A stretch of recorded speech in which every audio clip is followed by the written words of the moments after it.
if we drop a ball from a large tower and we're neglecting air resistance here, Galileo showed that after t seconds, the position of the ball, or the distance that it's fallen, will be given by this formula: S of t equals 4.9 t squared. Now the 4.9 is a constant that's determined by gravity. Okay. And the S here, the distance, is in meters. So at time t seconds, we've traveled 4.9 t squared meters. Okay. Now, if I want to find the velocity at exactly 5 seconds, okay, that's like having just one point on the curve. How can we do that? If we want to compute the average velocity between, say, 5 seconds and 6 seconds, that's something we can manage. Let's see how. Okay, the average velocity over a time interval will be the velocity, the distance traveled. So that will be S at 5.1 minus the position at 5 seconds divided by the time elapsed. So 5.1 minus 5. Now we use the formula for S, and we get is equal to the limit as, and with a calculator you can easily show that this works out to be 49.49 meters per second. Okay.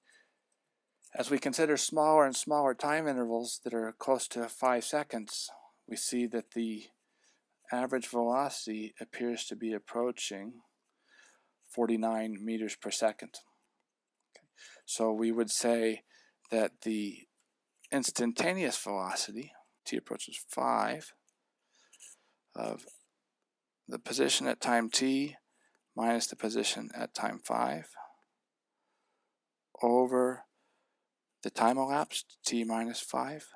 So the numerator here gives us the distance traveled, the denominator gives us the time elapsed. All right, so the instantaneous velocity is the limit of the average velocities as the time interval gets smaller and smaller. And we see here that that's 49 meters per second. Let's examine how this is related to the tangent problem a little. So in this problem, the distance traveled is our y variable, t is our x variable, and the equation we're considering, the curve we're considering, is s equals 4.9 t squared. That's our distance. Right? And I want to know the slope of the tangent line at t equals 5. That's the same as the instantaneous velocity. Rise over run corresponds to distance over time, or velocity. Okay. So in order to find that, we're going to find the average velocity from 5 seconds to 5.1 seconds, or correspondingly smaller and smaller intervals. That corresponds to computing 2 points on the distance curve and calculating the slope of the secant line. So average velocity is just like slope of a secant line. Instantaneous velocity is just like slope of a tangent line.